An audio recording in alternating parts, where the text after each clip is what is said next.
Devant le tombeau de Lazare, il va dire: Père, je te remercie parce que tu m'exauces. Je te remercie parce que tu m'écoutes. Et il va dire: Lazare sort. Et Lazare est sorti du tombeau. Mais lorsqu'il fallait que Jésus-Christ en passe par la croix, il va prier. Il va dire: Père, s'il est possible, éloigne de moi cette coupe. Mais toutefois, non pas ma volonté, mais ta volonté. Mais parce que la volonté du Père était qu'il devait passer par la mort, il s'est humilié à la volonté du Père. Satan va passer devant lui et il va dire à Satan: tu peux aller toucher Job, mais tu ne toucheras pas à son âme. Malgré la souffrance de Job, Satan n'a pas touché à son âme. Mais ce que je retiens dans l'histoire, notre Christ va dire: toutefois, non pas ma volonté, mais c'est ta volonté. Alléluia. Et je crois fortement, comme Christ lui-même le dit, qu'il n'y a même pas un bout de notre cheveu qui peut tomber si l'Éternel ne le permet pas. Alléluia. Ça servant à servir l'Éternel et s'accrocher à l'Éternel. Et je pense, par la volonté de Dieu, son temps était arrivé de rentrer auprès de son Créateur, auprès de notre Créateur. C'est à nous maintenant qui sommes restés sur la terre des hommes de prendre conscience, de nous préparer aussi. Ah, moi j'ai ce témoignage. Pendant 6 ans, j'ai vu comment est-ce que ma sœur Nadia s'est préparée pour les Seigneurs. Malgré la maladie, malgré les soucis, elle s'est préparée pour aller à la rencontre du roi des gloires. Et elle a gardé sa foi. Ainsi l'apôtre Paul nous dira: j'ai combattu le bon combat. J'ai achevé ma course. Et j'ai gardé la foi. Désormais, une couronne de justice m'est réservée. Tendre Père, nous sommes là pour te rendre des actions de grâce. Nous sommes là, Seigneur, pour célébrer ton Saint-Nom. Nous sommes là, Père éternel, parce que tu nous avais envoyé ta servante. Seigneur, la présence de toute personne dans ce lieu manifeste combien il est bon et doux de te servir. Combien il est bon et doux de te connaître. Ta servante t'a connu et t'a servi. Et le corps de Christ est là pour te célébrer. Nous t'invitons, le consolateur du cœur. Viens console nos cœurs ce soir. Viens bénir cet instant, tendre Père. Viens nous fortifier. Seigneur, ma prière est qu'à travers ces moments que nous allons passer dans ce lieu, que nos âmes reviennent à toi. Que le cœur se réconcilie, Père éternel. Seigneur, qu'une personne tourne son regard vers toi comme ce brigand sur la croix et dit: Seigneur, pense à moi quand tu seras dans ton royaume. Seigneur, ma prière est que personne en sortant de ce lieu ne puisse passer outre les saluts que toi tu nous accordes. Bénis cet instant. Saint-Esprit, inonde ce lieu et viens nous restaurer. Oui, Seigneur, tu as déchiré au milieu de nous. Oui, Seigneur, tu as frappé au milieu de nous. Mais toi seul, la Bible me dit que tu peux bander nos plaies. Viens bander nos plaies ce soir. Oh, nous te prions dans le nom de Jésus-Christ. Viens nous restaurer, tendre Père, dans le nom de Jésus. Seigneur, je proclame ta puissance dans ce lieu. Je proclame ton autorité dans ce lieu au nom de Jésus-Christ. Que tout esprit soit soumis à l'autorité de Christ dans ce lieu. Père, règne. Que l'armée céleste campe tout autour de ce lieu. Afin que l'honneur et la gloire reviennent à l'Éternel notre Dieu. Au nom de Jésus, nous avons prié. Je vais inviter les chantres à venir nous accompagner pendant ces temps. Nyonso punayo Kolo Yesu nyonso punayo. Chante avec moi s'il te plaît. Lilona pe si elaka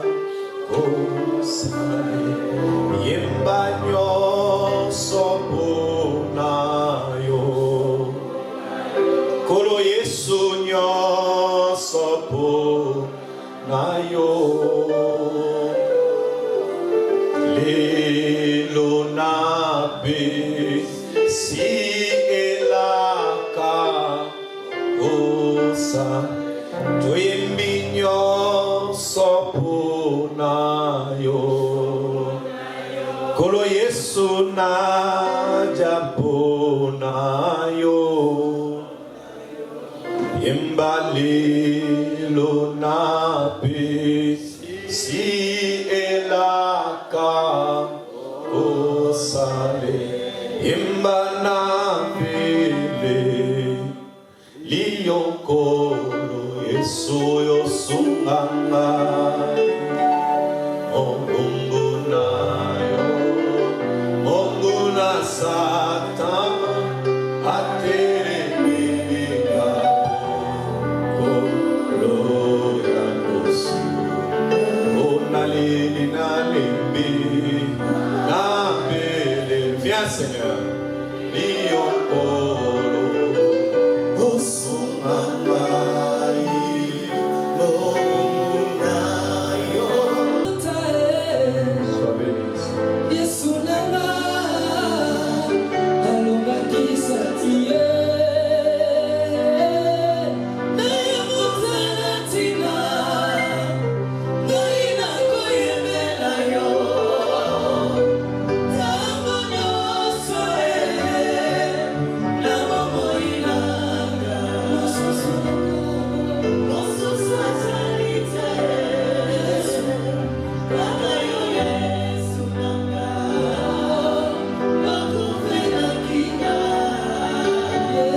na ekulise naye motana tina ngai nakoyembela yo ntango nyonso na bomoi na mosusu azali te mosusu azali. Et à entendre tous les témoignages que les uns et les autres, même en écoutant lorsqu'ils pleurent, nous pouvons voir que c'était une femme qui poussait les gens à aimer Dieu. Et je sais que Dieu, au jour d'aujourd'hui, il a repris. Et nous, nous disons, elle est rentrée à la maison. Amen. Amen. Est-ce que par cette mort, j'aimerais juste célébrer la vie de Maman Nadia? De là où tu es, je t'en supplie, tu peux t'élever. On va acclamer Maman Nadia pour la course qu'elle a achevée ici-bas sur la terre. Est-ce qu'on peut acclamer ce qu'elle a été, ce qu'elle a fait? Elle a travaillé pour le Seigneur. Bien-aimé, honorons-le. Elle a travaillé pour le Seigneur. Elle a fait des choses pour Dieu. Elle mérite d'être célébrée. Merci, que Dieu vous bénisse. Je crois que Maman Nadia, elle est partie. Et nous qui sommes vivants, nous sommes restés. On ne prendra pas beaucoup de temps. Nous sommes venus consoler la famille. Mais nous voulons juste nous exhorter par ces mots qui nous a été accordé.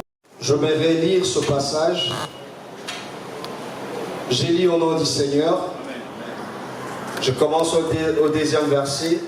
La Bible dit, pourtant, j'ai bien failli glisser.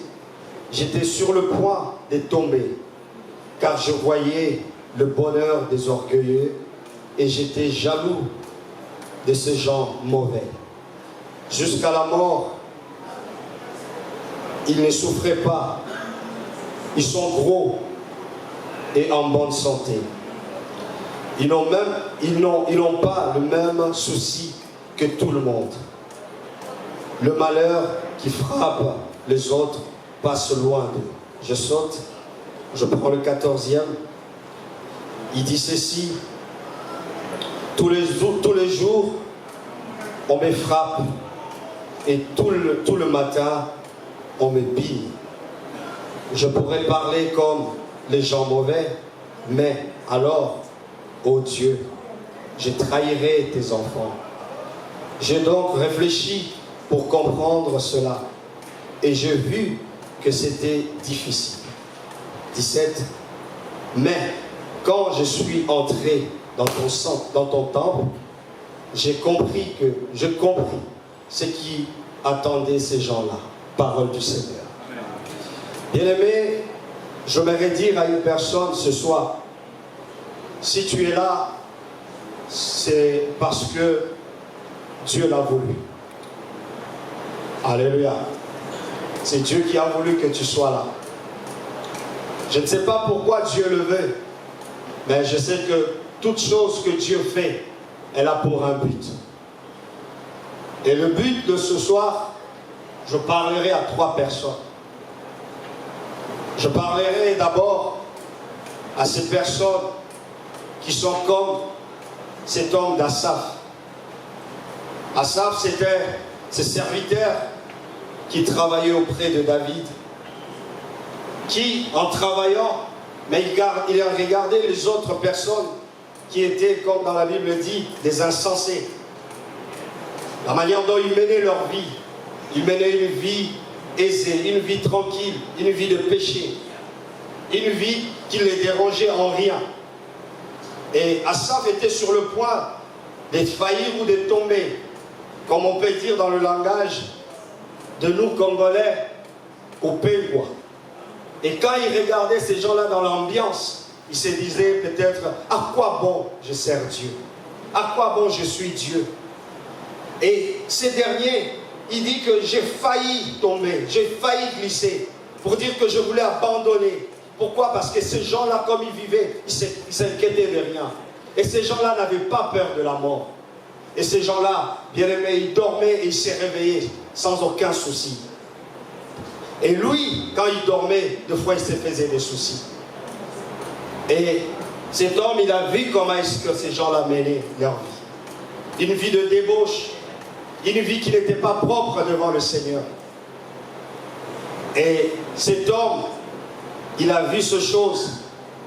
Il commençait peut-être, je me dis, à condamner Dieu. Pourquoi ces gens vivent comme ça? Pourquoi eux, ils ne souffrent pas? Parce que lui se voyait souffrir.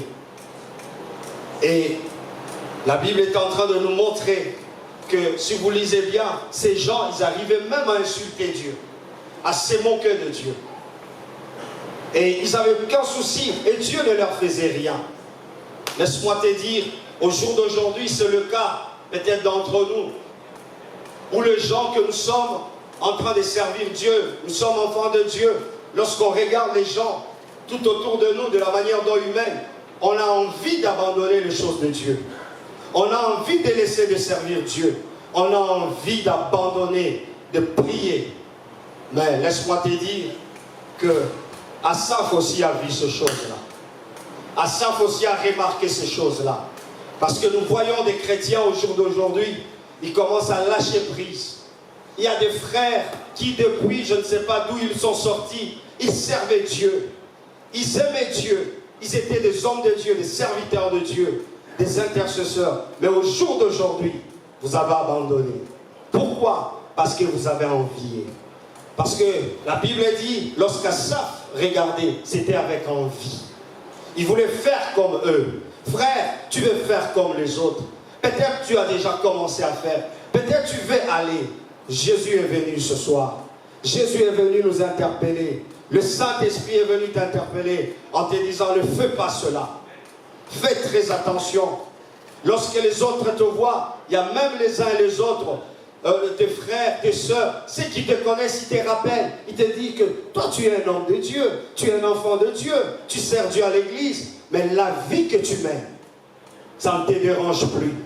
Pourquoi? Parce que tu veux être comme eux. Bien-aimé, j'aimerais te dire, Dieu t'aime. Dieu m'a envoyé en ce jour pour que ton âme soit rachetée. Pour que ton âme n'aille pas en enfer. Que tu ne tombes pas dans le péché. Bien-aimé, ton âme est plus précieuse que ce que tu veux faire. Ce que tu veux rencontrer dans le monde, ça passera. Laisse-moi te dire, maman Nadia, elle est partie, elle a laissé des choses. Et toi et moi, nous passerons. Mais la chose que Dieu craint, c'est là où tu passeras, bien-aimé, ton éternité. Alléluia. Alléluia. Laisse-moi te dire, cet homme a regardé comment est-ce que ces gens étaient en train de mener leur vie. Il a dit jusqu'au point d'insulter Dieu, jusqu'au point d'humilier le Seigneur. Amen. Et il dit, j'allais fléchir même mes genoux, ou bien aimer sa vie. Mais je voudrais dire qu'à une personne, ne fléchis pas, n'abandonne pas. Même si quelqu'un te poussait et te demandait d'abandonner Dieu, en te disant que c'est toujours comme ça. Il y a les uns qui tombent, Dieu comprend. Ta vie n'est pas comme tout le monde. Ta vie n'est pas comme tout le monde. Si l'autre est tombé, ça ne sera pas pour ton cas. Laisse-moi te dire, tu risques de tomber. Et si la mort t'est trouvée, peut-être ça sera le dernier jour pour toi. Peut-être ça sera l'enfer pour toi. Je ne veux pas te juger, mais je viens juste t'interpeller que Dieu a besoin de toi. Que Dieu veut ta vie. Ne suis pas l'entourage qui te pousse à abandonner Dieu. Dieu t'aime. Dieu t'aime. Il a envie de toi. Il veut que tu sauves ces gens que tu as envie. Il veut que tu puisses les amener à lui au lieu de les envier. Alléluia. Laisse-moi te dire, ces gens-là aussi t'envient si tu ne le sais pas. Ils veulent avoir la vie que tu as. Mais si toi tu tombes dans ce piège, laisse-moi te dire, c'est la fin qui va justifier toutes ces choses. Alléluia. Je vais dire à ceux qui sont déjà partis ou à ceux qui sont déjà tombés. Ce message, c'est aussi pour toi en te disant, même si tu tombes, tu peux te relever. Tu peux revenir au Seigneur. Même si les gens te rappellent en se moquant de toi en te disant, mais toi tu étais frère, comme on l'a fait aussi à Pierre, en disant que tu étais avec Jésus. Pierre a eu honte. Mais je vais te dire, enlève la honte, relève-toi. Relève-toi. Jésus a besoin de toi. Le Christ veut te sauver. On ne sait ni l'heure, ni le jour, comme le Seigneur lui-même l'a dit. Il dit, on ne sait pas cette heure-là. Mais il t'appelle, il te dit, reviens, reviens à lui. Bien-aimé, si le Seigneur nous pousse à parler ainsi, parce que j'ai vu des gens, papa, des gens qui étaient assidus au temple, qui servaient Dieu. Mais un jour, je le rencontre, et il va témoigner en disant que et il est entré dans une vie que tu regardes. Toi-même tu dis, cette vie qui était hier pour lui, mauvais, rejeté, mais il a repris cette vie-là. Pourquoi? Parce qu'il a envié. Bien-aimé, que l'environnement où nous sommes, que ça ne puisse pas nous changer. Rappelle-toi d'où le Seigneur t'a sauvé, où il t'a tiré. Peut-être tu dis, ou tu murmures en disant que non, j'ai déjà écouté, mais je viens te rappeler encore et encore, en te disant que reviens à la maison. Reviens à la maison. Ta place n'est pas là où tu es. Je te dis, ta place n'est pas là où tu es. Ta place, c'est auprès du Seigneur. Reviens auprès du Maître et le Seigneur te bénira. Cette occasion tu as eue en ce jour de la mort de notre maman Nadia, que ça reste pour toi un témoignage. En disant que le Seigneur m'a demandé de revenir ce jour-là. Et j'ai pris la décision d'y retourner. Alléluia. La Bible est en train de dire au 17e, mais quand je suis entré dans ton sanctuaire, c'est-à-dire que cet homme est entré en lui, où il est rentré dans le Seigneur, et le Seigneur commence à l'enseigner. Pourquoi? Parce qu'il commençait à se lamenter. Il voyait la vie de ces gens-là. Mais pour Dieu, ce n'est pas la vie que nous menons.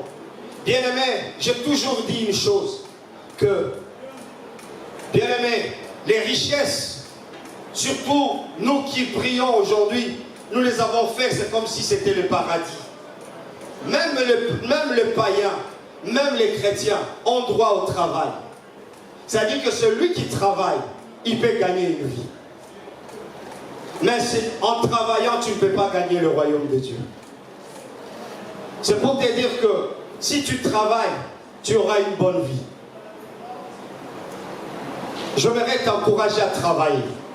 Mais j'aimerais aussi te dire que ton travail ne peut pas acheter le paradis. ne peut pas acheter la mort. Tu peux avoir des comptes dans ton banque, ou plutôt l'argent dans ta banque, mais tu n'achèteras jamais, en aucun jour, la mort. C'est pour te dire, quand Asaph est entré, alors que Dieu commençait à lui enseigner, en lui disant que c'est la fin qui justifie toutes choses. Bien-aimés, nous pouvons tout faire. Nous pouvons parler, nous pouvons danser, nous pouvons gagner le monde, nous pouvons insulter Dieu, nous pouvons insulter les hommes de Dieu. Mais laisse-moi te dire, c'est la fin qui justifie.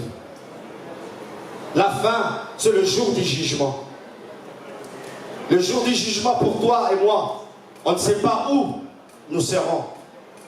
Dieu nous jugera en rapport à notre vie. La vie que toi tu mènes, la vie que moi je mène, c'est celle-là que Dieu jugera. Est-ce que notre vie, nous l'avons donnée au Seigneur? Notre vie, est-ce que nous marchons selon le Seigneur? Au jour d'aujourd'hui, les gens, nous venons à l'église, mais nous péchons facilement. Et le péché est devenu facile. C'est que hier on craignait, aujourd'hui on ne les craint plus. C'est que hier on regardait, bien aimé, de loin, mais on s'approche et on les touche.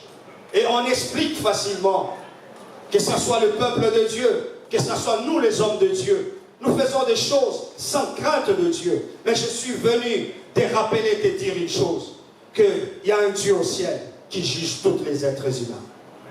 Si nous ne les craignons pas, bien-aimé, tu ne sais pas comment tu partiras. Si maman Nadia est partie par le chemin par lequel le Seigneur a choisi, toi et moi, nous ne le savons pas. Laisse-moi te dire qu'en sortant de ces lieux, tu ne sais pas ce qui peut arriver. Tu ne sais pas ce qui peut nous arriver. Tu n'es pas maître de ton souffle. Je vais commencer à tomber pour te dire que Dieu a besoin de toi. Dieu a besoin de toi. Dieu ne veut pas te voir dans le jugement. Dieu ne veut pas te voir perdre ton âme. Ce que tu suis dans le monde ou ce que tu vois dans ton entourage, ça passera. J'ai toujours eu cet exemple. Souviens-toi de tes belles habits que tu as achetés. Des habits chers. Et aujourd'hui, ça n'a plus de valeur. Ça n'a plus de valeur. Mais ce qui a de la valeur, c'est ton âme. Dieu a besoin de ton âme, que tu préserves ton âme au péché. Ce que tu fais, ça ne plaît pas le Seigneur. Et le Seigneur, il ne veut pas qu'au jour ou au dernier jour, que nous puissions, bien aimés, rater ce grand jour. Amen. Alléluia. Dans Proverbes chapitre 1er, au verset 7, la Bible est en train de dire: le respect du Seigneur est le commencement de la sagesse. Ceux qui se moquent des enseignements et des conseils des sages sont des personnes stupides. Bien-aimés, faisons très attention, surtout nous de cette génération. Nous sommes cette génération, nous n'avons pas peur des choses de Dieu. Nous sommes cette génération, on se moque facilement de Dieu. Bien-aimé, la sagesse, c'est la crainte de Dieu. Ne crois pas parce que ton frère, il a beaucoup et il se moque de Dieu, toi aussi tu entres dans ces jeux-là. Frère, Dieu, on ne se moque pas de lui. Je suis venu t'interpeller en te disant que le fait de se moquer de Dieu, un jour Dieu se moquera de toi. Mais Dieu ne veut pas que tu tombes dans ce piège. Mais Dieu veut te sauver. Donc quand nous prêchons, nous parlons, nous interpellons les gens à venir au Seigneur. Il y a les uns et les autres, peut-être ils sont en train de se moquer de nous. Voilà, ils sont encore là. Ils parlent encore. Tu ne te moques pas de moi, tu te moques de Dieu. Le seul qui est en train de t'interpeller pour le bien-être de ton âme. Nous ne venons pas te condamner. Nous ne venons pas t'amener en enfer. Mais nous voulons, au travers de ce moment, de te demander de donner ton âme au Seigneur. Si tu n'as jamais cru au Seigneur, tu n'as jamais donné ton âme au Seigneur, c'est le moment. C'est le moment de donner ton âme au Seigneur. Ne te moque pas de lui, mais il te donne une occasion en te disant, c'est peut-être par ce temps que tu peux donner aussi ton âme à lui. En commençant à craindre, à donner ta vie à ce grand Dieu. Car Jésus-Christ est mort pour toi et moi. Il a donné sa vie pour que nous tous, nous soyons sauvés. Alléluia. Alléluia. Le salut n'est pas seulement pour ces hommes qui sont à l'église. Le salut est aussi pour ceux qui sont à l'extérieur. Christ est venu pour nous tous, que tu sois pécheur ou pas, que tu sois alcoolique ou pas, que tu sois impudique ou pas, que tu sois voleur ou pas. Christ est venu pour toi. Et il me pousse à te dire qu'il t'aime.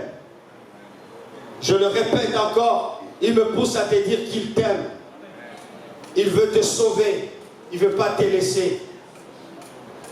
Que tu ailles mourir dans le feu de la guerre. Et j'aimerais finir par ce petit bref histoire pour te dire.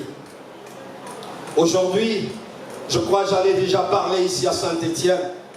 Mais cet après-midi, j'étais en train de réfléchir. J'ai dit, Seigneur,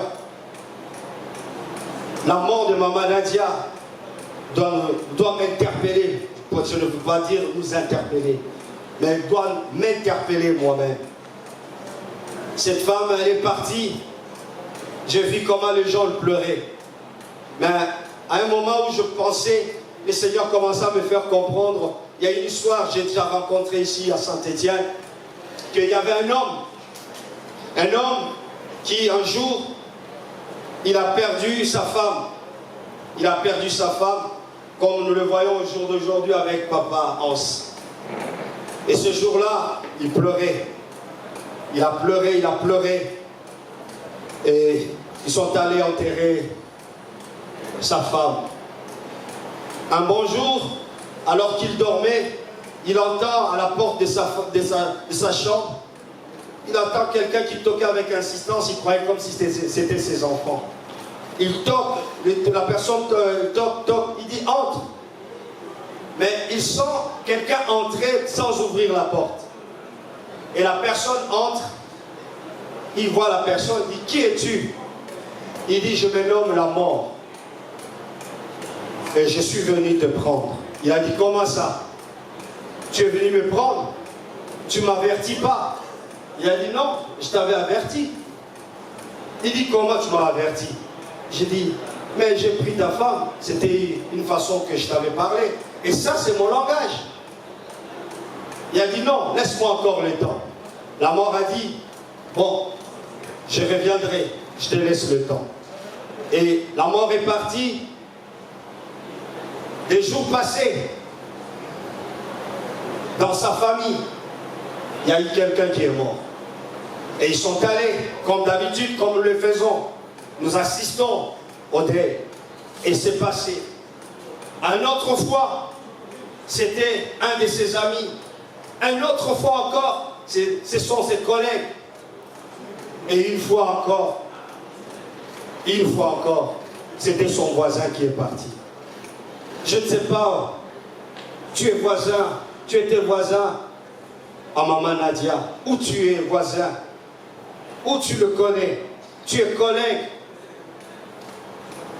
Et ce jour-là, cet homme est allé encore, il a assisté comme d'habitude, il a contribué comme nous le faisons d'habitude.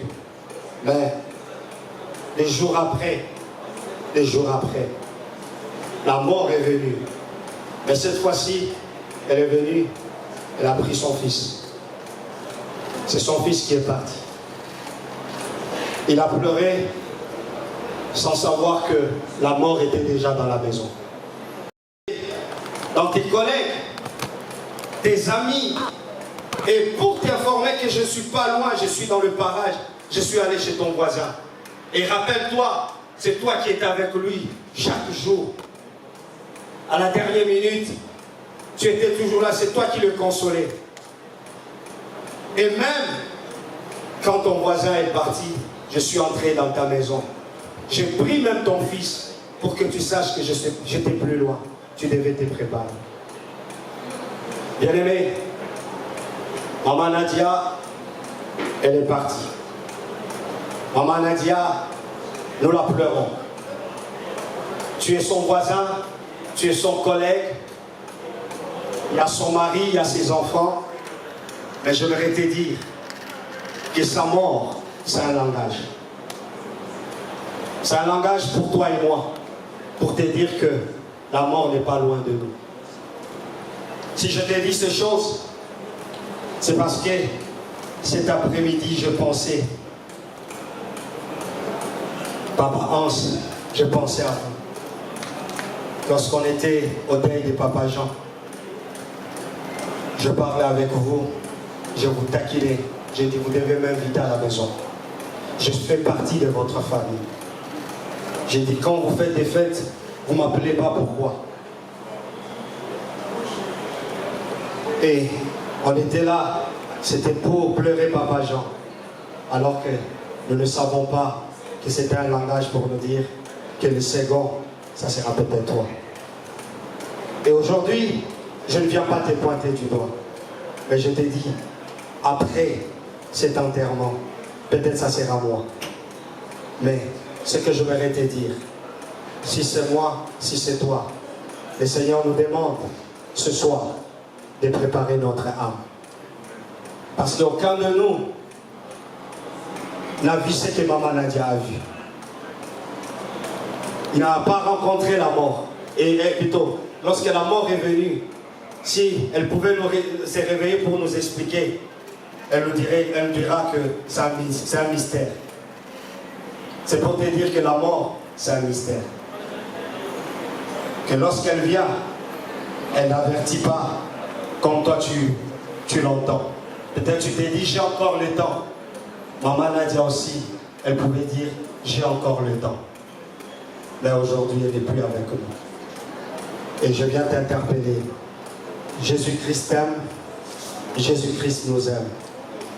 Il nous demande d'être prêts parce que nous ne savons ni l'heure, ni le temps. Que Dieu vous bénisse.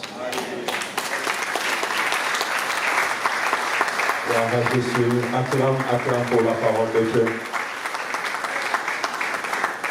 Est-ce qu'on peut se lever et prier pour la parole? Heureux ceux qui auront cru sans avoir vu. J'étais des méchants. Alléluia. Ne te laisse pas convoiter par les mondes. Ne laisse pas ton âme, ton esprit être... Entre dans les sanctuaires de Dieu. Reviens à l'Éternel. Entre dans la présence de Dieu. Et Dieu merci jusqu'au bout. Nous allons prier. Chacun de nous va prier pour soi-même. Dis à l'Éternel de te garder, de te protéger contre le convoitisme de ce monde. Asaph, regardez, il dit qu'il était attiré. Mais dis à l'Éternel de te préserver du malin. Que rien de ce monde ne t'attire jusqu'au bout.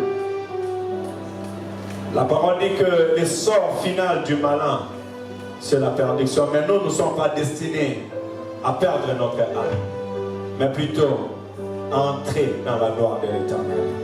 Est-ce que tu peux prier dans ce sens, dans le nom de Jésus-Christ? J'aimerais que chacun de nous prie en ce moment au nom de Jésus. Prie pour ta vie. Cette parole est venue pour nous.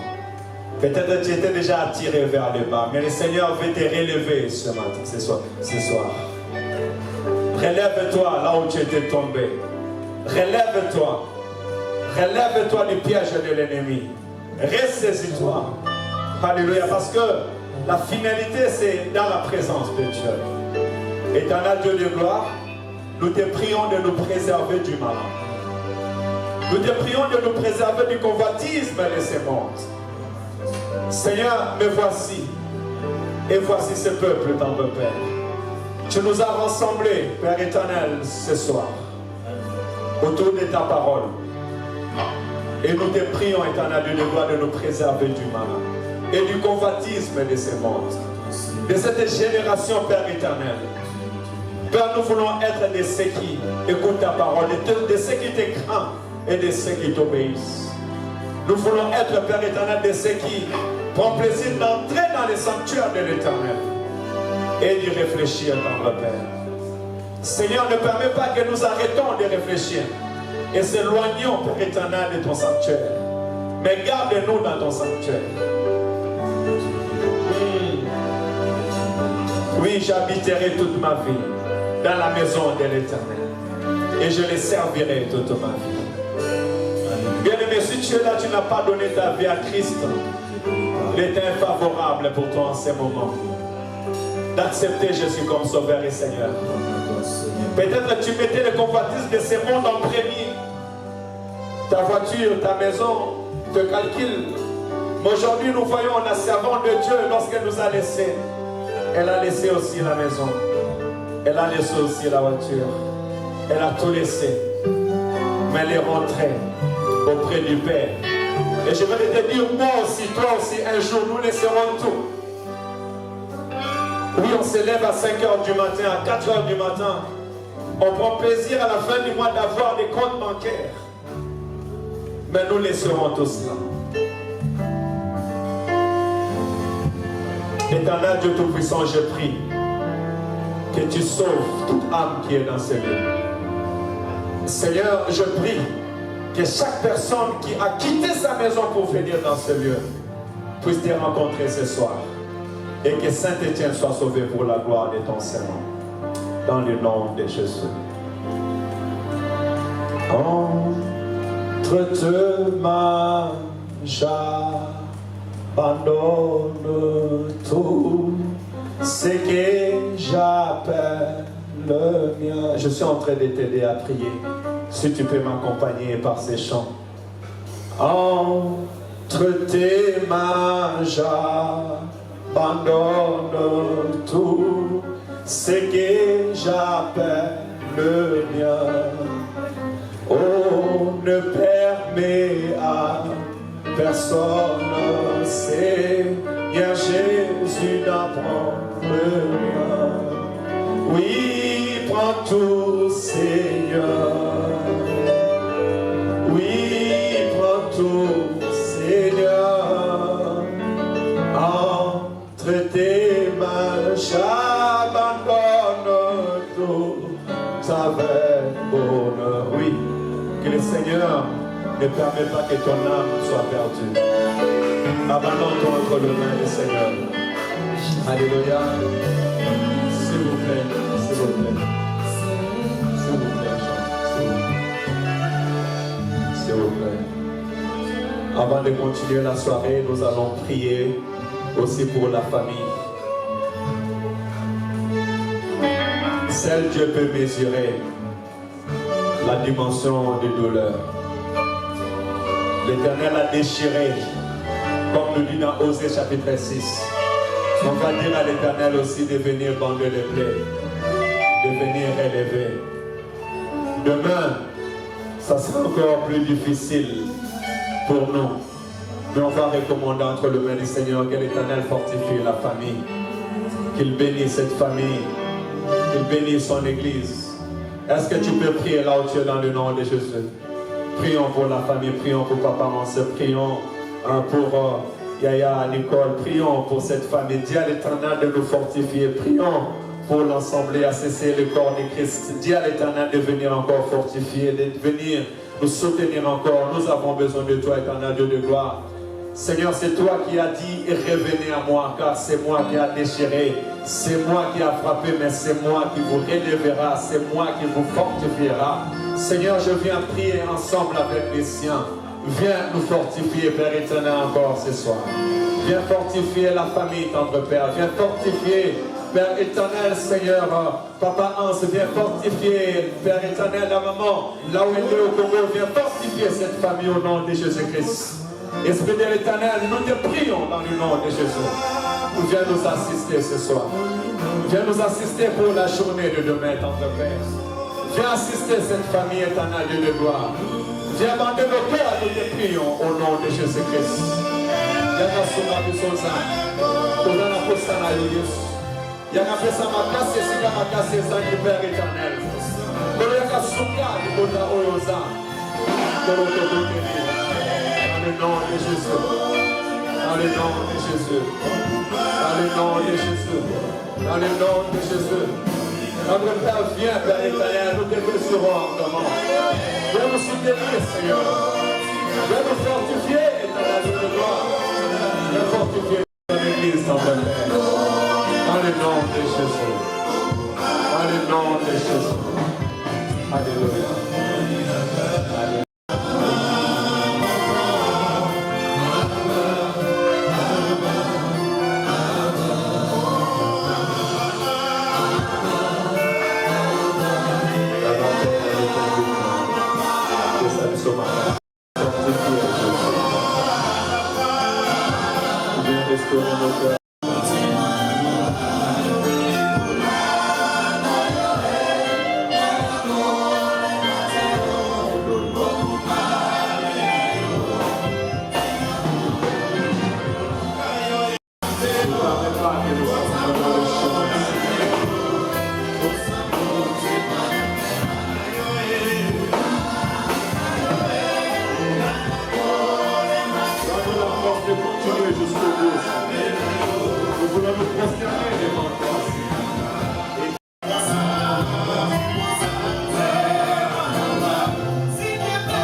Gloire à Jésus. Est-ce qu'on peut acclamer pour le Seigneur? Gloire à Jésus. On peut prendre place.